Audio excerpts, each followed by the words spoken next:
First off, congratulations. Whether it was through player growth and an aha moment or a win, what was your greatest day you felt that you had working in Coachella Valley?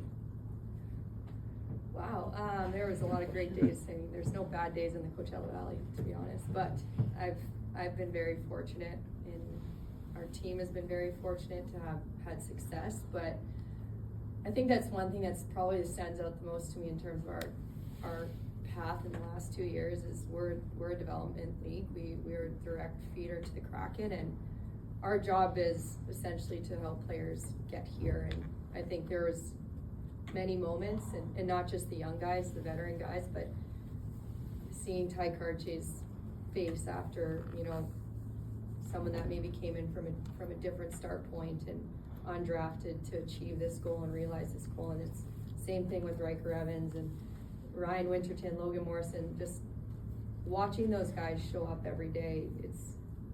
That's why we coach, and to be on this side of it now and to be in the position to work with these players again. But same thing with the older players, and to watch them have success and meet potential that maybe they never had before, and the success that we had in Coachella, it was all a win, and there was no particular moment that stood out, but definitely seeing players reach their potential and maximize their potential is a special feeling as a coach. Jessica, you've had a lot of firsts in your career, obviously, especially the last few years. How do you balance that, like what you're talking about now, going to work every day and just, getting the job done versus appreciating just the magnitude of what you're accomplishing and what it means to people on a day like today?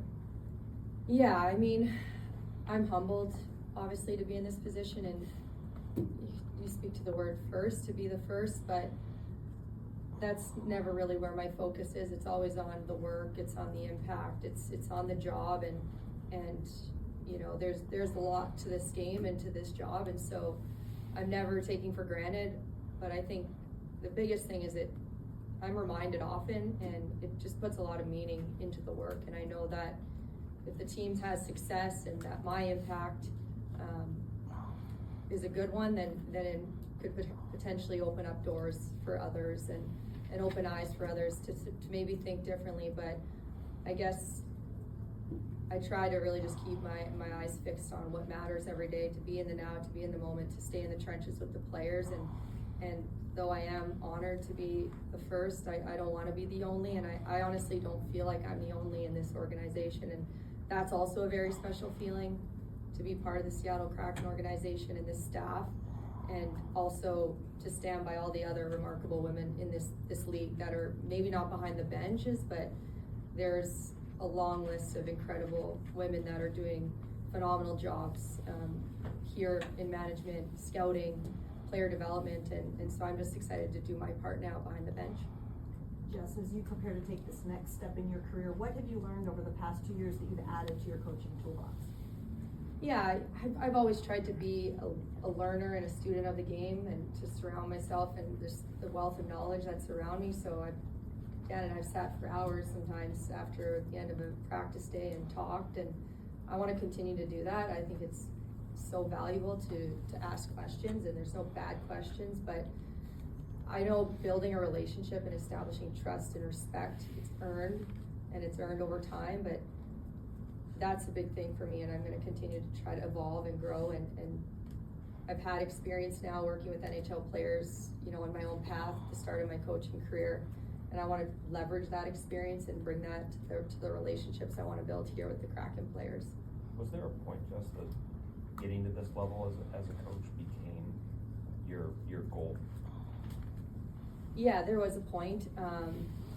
About 5 years ago, when I launched my own power skating and skill development business, I guess I was doing this strictly on the development side and working with pro players. I was privileged to help them with their games, mostly in the off season, but also in season in Europe and Sweden and in Germany. And there was a point when the numbers started to grow, and I think it was actually a good time rehabbing Brent Seabrook's skating, and that I realized this is what I want to do. These guys are showing up for my skates in numbers, and maybe I want to pursue this goal in a different light, get behind the bench, and I felt like what I was teaching and what I was working with them on was translating, and it was hitting in a different way, and it definitely inspired me to think about the potential that, though I was never fixed on when and how, it's just, this could be a potential goal of mine, and I'm gonna chase it regardless of what that could look like. So Jessica, what it's gonna the- be like when you're behind the bench for the first time in an NHL game, you look up and you achieve that goal. Sorry, could you reword? I just missed. Have you pictured what it's gonna be like for the first time when you stand behind that bench in an NHL game and look around and realize that you've achieved that goal? Yeah, every time you step behind a bench in any sold out arena, and the fan base here and the energy, and obviously we got to experience it in preseason, but it's definitely gonna hit maybe a little bit differently, but I'm excited to take that in. I think it reminds me of family and people that have shown up for me to help me get here, that I'm probably gonna reflect on the most in that moment. But as I said, seconds later, I'm gonna be focused on the job at hand. And Jessica, you mentioned Brent Seabrook, and I want to read to you what he said about you. Everything she was asking us to do, she could do everything. She did it, and she did it really well. But he also said, I really hated her, to be honest. I hated watching her skate. So are you looking forward to the Kraken players hating you too? I hope they love me more than they hate me, but they hate me for the same reasons that Brent did. You know, I'm a big believer, and Dan alluded to this, and Bob and our whole staff has already spoken to pushing players, even at this level, to unlock potential that maybe they haven't yet. And I think that's what I'm most excited about, is getting here, and whether it's a veteran player, you know, like a Brent Seabrook who's won, and I respect Brent, and I respect his mindset, even at an older age, to put in the work and to focus on fundamentals of his game, like skating. Those take special players and people, and I think we have those here.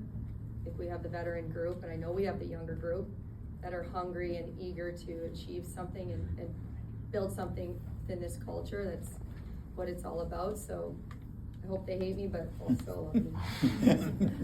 Jessica, we have a lot of young girls who do play hockey here in Western Washington, and maybe they never thought it was possible that they could coach on a team like the Kraken. What's your message to those young girls when they come see you on ice? Just to believe anything is possible. You know, I've maybe in a naive way had the courage to believe that this could be possible, and even though I didn't see it, I believed I could do it. And I think that with that inner belief, whatever it is in sport and life, you can create whatever you believe in. And so I think what's special and I'm excited about here in Seattle, and whether it's a young girl or a young boy's first NHL game, they're never going to see anything different than what they could possibly become. And I'm happy to be able to play that role and picture that for the young kids. As we see more and more young players begin to fit into the NHL, especially here, Riker graduating, Shane Wright showing up more, Ty Cartier graduating, and maybe more young players on the way. To you, how do you know that a young player coming up is ready to fit in full-time in this league?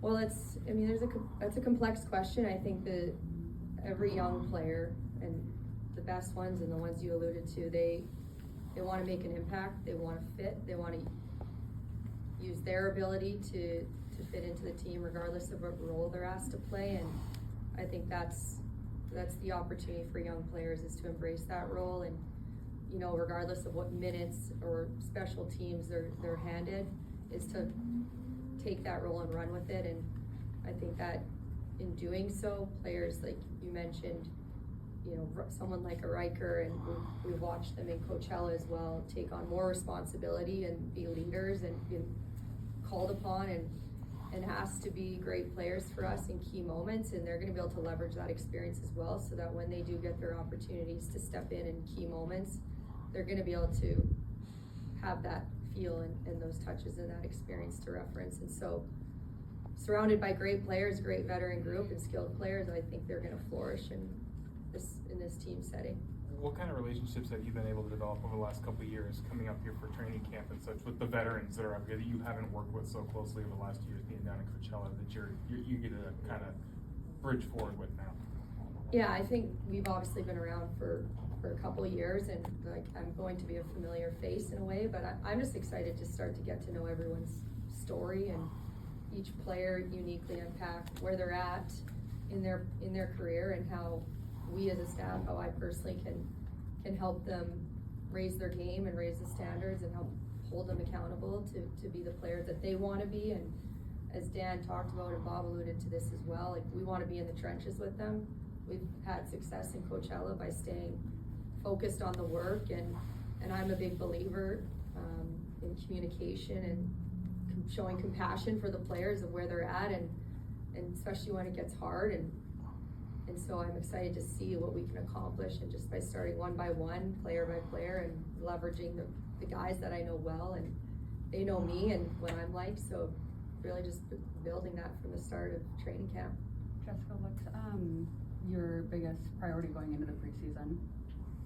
Biggest priority, well, probably just echoing that, is getting on board for what our staff, wants to establish, the core values we want to live out, and making sure I'm doing my part as a part of this staff to carry that out, and that the players know what the expectation is, and the fun can begin.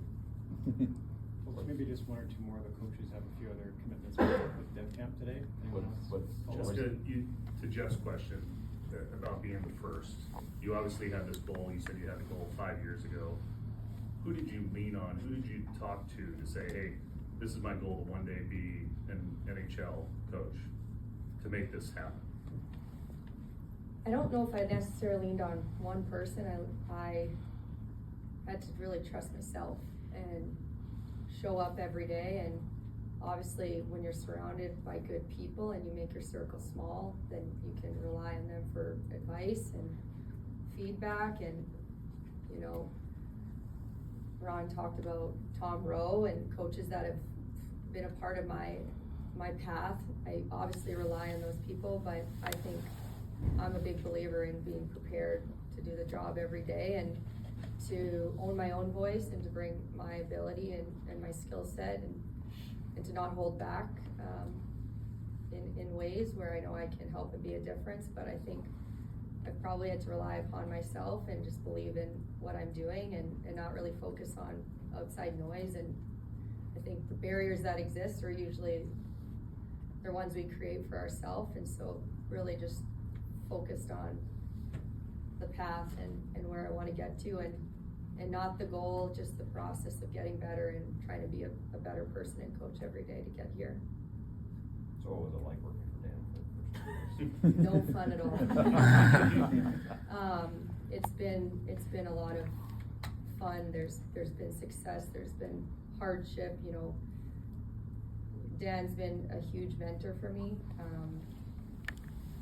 He, from the very beginning, our first conversation following World Championships, I knew what I wanted to do as a coach, but I didn't know what was next as a coach and where I would fit and how those opportunities might come.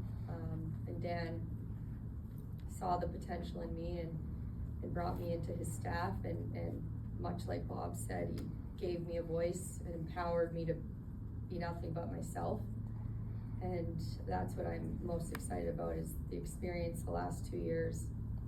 He's a winner, and to learn from someone who's won, continues to win, and has high standards. But mostly I'm excited to see how the team is gonna be able to also become a better version of the Seattle Kraken through his really authentic leadership style. And we as a staff are gonna have a voice in that puzzle piece, and I think there's a lot of success to be in store for this team and this organization as a result of Dan.